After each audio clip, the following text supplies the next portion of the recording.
Hello everyone and welcome to the actual story of actual play. I'm Jake and today we're going to take a quick trip around the world of actual play. Let's jump right into it. Basically, actual play is the televised form of TTRPGs. Now that's a long acronym, but I'll break it down for you. TTRPG stands for Tabletop Role-Playing Game.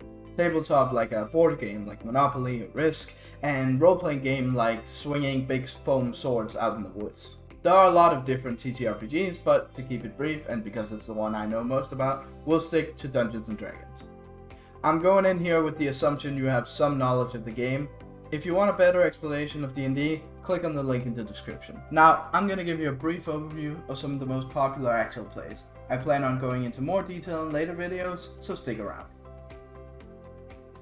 Acquisitions Incorporated is often credited as the first actual play series ever. What was originally just a podcast about 4th edition D&D, the host began to live stream their games all the way back in 2010, and Acquisitions Incorporated has since been crowned as the longest running live game.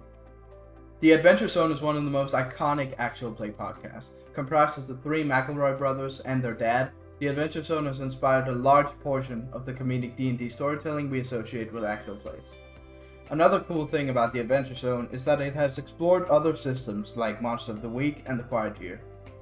Critical Role is an actual play streamed live on Twitch and is often called the king of actual play. Critical Role is the biggest actual play mainly because the cast consists of professional voice actors who are also real-life friends, which mixes both professional immersion and the fun, lighthearted feeling of sitting around a gaming table with your friends.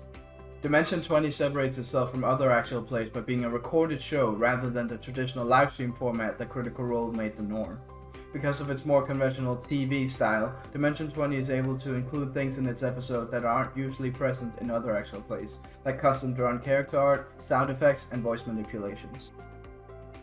Now, so many years later after Acquisitions Incorporated first started, actual play has grown at an incredible rate.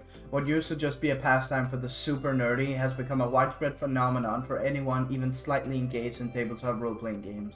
With over 22,000 people turning into Critical Role every Thursday and amassing an incredible 32 million views over its runtime. But why is it actual play has grown so much in just these short 4 years? A big part of it can be attributed to streaming services, with Critical Role being on Twitch, The Adventure Zone being on Spotify, and Dimension 20 being on Dropout. Another big reason is the acceptance of nerd culture. Shows like The Big Bang Theory and Stranger Things, as well as movie franchises like Star Wars and the MCU, have really helped people be able to step foot into geek culture without being ridiculed. And for those who aspire to play themselves but can't find games locally, or who simply can't get enough of D&D, actual plays are a great way to absorb more of your favorite hobby. And that was my take on a quick introduction into the world of actual play. For more information, please check out the videos I have coming in the future, as well as my interviews with people across the world of actual play. I've been Jake, and this was the actual story of actual play.